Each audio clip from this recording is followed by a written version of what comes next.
এবার ভয়াবহ লোমহর্ষক অভিযোগ পাওয়া গেল হত্যা মামলার পলাতক আসামি শেখ হাসিনার বিরুদ্ধে। তিনি নিজে জেলখানায় ঢুকে মেজর বজলুল হুদাকে জবাই করে হত্যা করেছেন। প্রমাণ সহ থাকছে বিস্তারিত ভিডিওতে। আমার ভাইকে খুনি, সিরিয়াল খুনি শেখ হাসিনা জেলখানায় ঢুকে নিজ হাতে জবাই করে হত্যা করেছিল।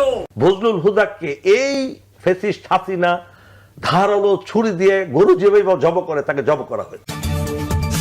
এবং সর্বশেষ জানাবো 11 বছর পর 5 মে শাপলা চত্বরে গণহত্যার রহস্য ফাঁস। এবার ফেঁসে যাচ্ছে মোদি হাসিনা সহ প্রশাসনের উচ্চ পদস্থ কর্মকর্তা। আন্তর্জাতিক গণমাধ্যমের রিপোর্ট। এতক্ষণ শুনছিলেন সংবাদ শিরোনাম, এখন থাকছে বিস্তারিত। 28 জানুয়ারি 2010 ঢাকা কেন্দ্রীয় কারাগার। রাত 9:30 থেকে 11টা পর্যন্ত ঢাকা কেন্দ্রীয় কারাগারের আশপাশ ও কারাগারের অভ্যন্তরে সব বিদ্যুৎ একযোগে বন্ধ হয়ে যায় বললে ভুল হবে, বন্ধ করে দেয়া হয়। 1.5 ঘন্টা ঢাকা কারাগারের মতো স্পর্শকাতর জায়গায় কেন বিদ্যুৎ বন্ধ করে রাখা হয়েছিল সেটা একটু পরে বলি। আগে বিদ্যুৎ আবার ফিরে আসার পর কারাগারের অবস্থা কেমন ছিল সেটা বর্ণনা করা যাক। ঢাকা কেন্দ্রীয় কারাগারে ওই দিন কয়েদিদের সবার ভেতরে কিছুটা অস্থিরতা কাজ করছিল, কারণ তারা জানতো সেদিন 5 জনের ফাঁসি কার্যকর হতে যাচ্ছে। আর যে 5 জনের ফাঁসি কার্যকর হতে যাচ্ছে তারা সকলে ছিল অত্যন্ত বিনয়ী ও কারাগারের সকলের প্রিয় মানুষ। রাত 12:01 colonel Farooq, major AKM Mohiuddin Ahmed artillery, Mohiuddin, Sultan Shahriar Rashid খানকে ফাঁসিতে ঝুলিয়ে হত্যা করা হয়। 4 জনকে ফাঁসি দেওয়া হলেও লাশের সংখ্যা ছিল মোট 5টি। ফাঁসি কার্যকরের পরের দিন যথারীতি 5টি লাশ পাঠানো হয় যার যার গ্রামের বাড়িতে, কিন্তু একটি লাশের ক্ষেত্রে বিশেষ নিরাপত্তা ব্যবস্থা রাখা হয়েছিল, আর সেটি হলো চুয়াডাঙ্গার সূর্য সন্তান মেজর বজলুল হুদার। মূলত মেজর বজলুল হুদার মরদেহ যেন কেউ দেখতে না পারে সেটা নিশ্চিত করা। চুয়াডাঙ্গা মানুষের কাছে মেজর বজলুল হুদা ছিলেন এক আদর্শের প্রতীক, যে কারণে আইন শৃঙ্খলা বাহিনীর ব্যাপক উপস্থিতি আর জোর জবরদস্তির পরেও প্রিয় মানুষটিকে শেষবারের মতো একটু দেখতে চাওয়া মানুষের ঢল ছিল চোখে পড়বার মতো। আইন শৃঙ্খলা বাহিনীর নির্দেশনা ছিল 5 মিনিটের মধ্যে মেজর বজলুল হুদাকে দাফন করতে হবে, কিন্তু জনরোষের মুখে আইন শৃঙ্খলা বাহিনী পিছু হটতে বাধ্য হয়। প্রিয় মুখটাকে গোসল না দিয়ে কিছুতেই চুয়াডাঙ্গার মানুষ তার দাফন করাতে চায়নি। বাধ্য হয়ে প্রশাসন তাদেরকে আধা ঘন্টা সময় বেঁধে দিয়েছিল দাফন করার জন্য। এই সবার মধ্যে অসংখ্য মানুষ মেজর বজলুল হুদাকে শেষবারের মতো একটু দেখতে ছুটে যান তার গ্রামের বাড়ি হাটুবোয়ালেতে। এতটুকু পর্যন্ত ঠিকই ছিল, কিন্তু মেজর বজলুল হুদাকে গোসল করাতে যেয়ে চুয়াডাঙ্গার মানুষ সাক্ষী হয়েছিল নৃশংসতম এক ঘটনার। কাফনের কাপড় সরাতেই দেখা যায় মেজর বজলুল হুদাকে আসলে ফাঁসি দেওয়া হয়নি, তাকে জবাই করে হত্যা করা হয়েছে।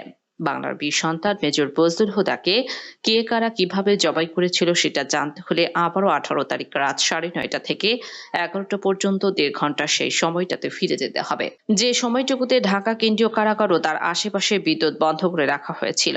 ওই রাতে ঢাকা কেন্দ্রীয় কারাগারে কয়েক ঘন্টা যা হয়েছিল তা হলিউডের হরর থ্রিলার মুভিকেও হার মানাবে। অনুসন্ধানে জানা যায় 2010 সালের 28 জানুয়ারি রাত 9টার পরপরই জেল গেটের ভেতরে মোট 2টি কালো গ্লাসের গাড়ি প্রবেশ করে।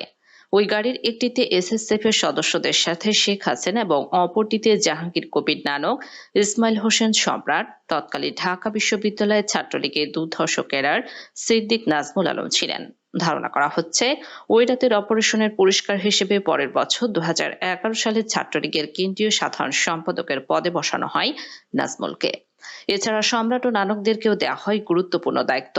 এর বাইরে ওই গাড়িতে ভয়ঙ্কর কুৎসিত দেখতে বড় গোপাল একজন মানুষ ছিল, যার নাম পরিচয় আমাদেরকে নিশ্চিত করে বলতে পারেনি। গোয়েন্দা সংস্থার সাবেক কর্মকর্তা জানায় ওই রাতে মোট 2টি ফাঁসির মঞ্চ তৈরি করা হয়েছিল। এই 2টি ফাঁসির মঞ্চে 2 জন করে মোট 4 জনকে ফাঁসি দেওয়া হয়েছিল। দূর থেকে কোন 4 জনকে ফাঁসি দেওয়া হয়েছিল সেটা বোঝা না গেলেও 5ম জনকে ফাঁসি দেওয়া তো দূরের কথা, মঞ্চেই তোলা হয়নি। কিন্তু লাশ বের করার সময় জেলখানা থেকে মোট 5টি লাশ বাড়িগাহি বের করা হয়েছিল। ওই রাতে শেখ হাসিনার সাথে জেলখানার ভেতরে প্রবেশ করা খুনিরা সোজা চলে যায় প্রশাসনিক ভবনে, আর শেখ হাসিনা, পুলিশ, র্যাব এবং স্বরাষ্ট্র মন্ত্রণালয়ের কর্মকর্তাদের সাথে দাঁড়িয়ে থেকে 4 জনের ফাঁসি নিজে প্রত্যক্ষ করেন। ধারণা করা হয় আসলেই তাদেরকে ফাঁসি দেওয়া হচ্ছে কিনা সেটা নিশ্চিত করতেই শেখ হাসিনা সেখানে উপস্থিত ছিলেন।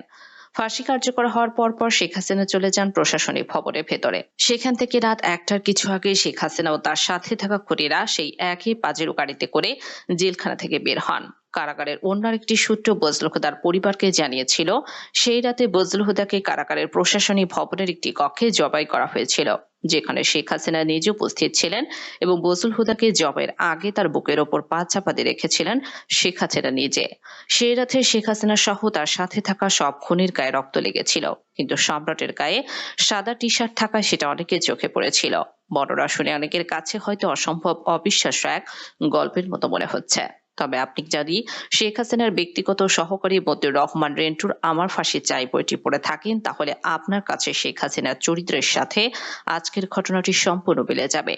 এক কথায় শেখ হাসিনা একজন নরপিশাচু, রক্তপিপাসু, মানসিক বিকারগ্রস্ত একজন উন্মাদ, যে কারণে একজন মানুষ যার আর কয়েক ঘন্টা পরে ফাঁসি কার্যকর হবে তাকে নৃশংসভাবে জবাই করে হত্যা করার কথা চিন্তা করতে পারে। একটু চোখ বন্ধ করে ভেবে দেখুন কত নৃশংস নরপিশাচের হাত থেকে আল্লাহ আমাদেরকে বাঁচিয়েছেন। বাংলাদেশের মানুষ 2024 সালে শিক্ষার্থীদের হাত ধরে যেভাবে দুর্বিষহক দুঃশাসনের কবল থেকে বেঁচে উঠেছে, ঠিক একইভাবে 1975 সালে মেজর ডালিম, কর্নেল রশিদ, কর্নেল ফারুক আর মেজর বজলুল হুদার এক অত্যাচারী মাদকাসক্ত বাকশালীর হাত থেকে 7 কোটি বাঙালিকে স্বাধীনতা এনে দিয়েছিল। শেখ হাসিনা দুঃশাসন আমরা চোখে দেখেছি, কিন্তু শেখ মুজিবেরটা আমাদের থেকে আড়াল করে রাখা হয়েছে বলেই আমাদের এখনো তার বিতর্কের ঊর্ধ্বে রাখার কথা শুনতে হয়। কিন্তু বাস্তবে শেখ মুজিব তার পরিবার আর দলের লোকজন ছাড়া অন্য সবাইকে তার কৃতদাসে পরিণত করেছিল। শেখ মুজিবের সময় কতটা অরাজক পরিস্থিতি ছিল তা মেজর বজলুল হুদার উইকিপিডিয়ার কয়েকটি লাইন পড়লেই পরিষ্কার হয়ে যাবে। মেজর বজলুল হুদা, মেজর ডালিম আর তার স্ত্রী একদিন বিয়ের অনুষ্ঠানে গিয়েছিলেন। সেখানে শেখ কামাল আর তার বখাটে বন্ধুরা উপস্থিত ছিলেন। এদের মধ্যে সবচেয়ে শৃঙ্খল ছিলেন গাজী গোলাম মোস্তফার ছেলে। গাজী গোলাম মোস্তফা ছিলেন শেখ মুজিবের সবচেয়ে আস্থাভাজন এবং ঢাকা মহানগর আওয়ামী লীগের সভাপতি। অত্যন্ত অসৎ প্রকৃতির এই লোকটিকে শেখ মুজিব প্রেস ক্রিসেন্টের চেয়ারম্যান পদেও বসিয়েছিলেন, যিনি গরিব মানুষের চাল, তেল, কম্বল চুরি করে শেখ মুজিবের সাথে ভাগাভাগি করতেন। ক্ষমতার দাপটে বিয়ের অনুষ্ঠানে আসা মেজর ডালিমের স্ত্রীকেও অসম্মান করার সাহস দেখিয়েছিলেন শেখ কামালের বন্ধুরা। এসব মেজর ডালিম ও বজলুল হুদার সাথে শেখ কামাল বাহিনীর ধস্তাধস্তির এক পর্যায়ে তারা মেজর ডালিম ও তার স্ত্রীকে তুলে নিয়ে যায়। তাদের খোঁজে একদল সেনাবাহিনী গোলাম মোস্তফার বাসায় অভিযান চালালে শেখ মুজিব তার পুত্র শেখ কামালের বখাটে বাহিনীর কোনো বিচার না করে উল্টো মেজর ডালিম ও বজলুল হুদার সেনাবাহিনী থেকে কমিশন বাতিল করে দেন। এভাবেই পুরো দেশটাকে শেখ হাসিনার মতোই পারিবারিক সম্পত্তিতে পরিণত করেছিলেন শেখ মুজিবুর রহমান। 2024 সালের মতো 1975-এর 15ই আগস্ট বাংলাদেশ সেনাবাহিনীর পাশাপাশি ছাত্র, শিক্ষক, পুলিশ সহ সর্বস্তরে মানুষ আনন্দ উল্লাস করেছিল। শেখ হাসিনাকে যেভাবে কুকুরের মতো পালিয়ে যেতে হয়েছে, কেউ তার রক্ষায় এগিয়ে আসেনি, ঠিক একইভাবে শেখ মুজিবের লাশ ধানপটির 32 নম্বরে পড়েছিল, কেউ শেখ মুজিবের একটু দেখতেও আসেনি। জানাজার লোকজন ডেকেও পাওয়া যায়নি। 570 সাবান দিয়ে রিলিফের কাপড় দাফন করা হয়েছিল বাকশাল মুজিবকে। অন্যদিকে মেজর বজলুল হুদাদের জানাজায় পুলিশ দিয়েও মানুষের বাঁধ ভাঙা জোয়ার আটকে রাখা যায়নি। মানুষের চাপে আধা ঘন্টার মধ্যে দুইবার জানাজার নামাজ পড়ানো হয়েছিল। মেজর ডালিম হুদাদের জন্ম আছে, মৃত্যু নেই। মরণের মধ্য দিয়ে তারা অমর হয়ে আজীবন বেঁচে থাকবে এদেশের মানুষের হৃদয়ে। যতবার মুজিব হাসিনার মতো নরপশুরা এদেশের মানুষকে শোষণ করতে চাইবে, ততবারই বজলুল হুদারা ফিরে আসবে আবু সাইদ কিংবা মুগ্ধ হয়ে।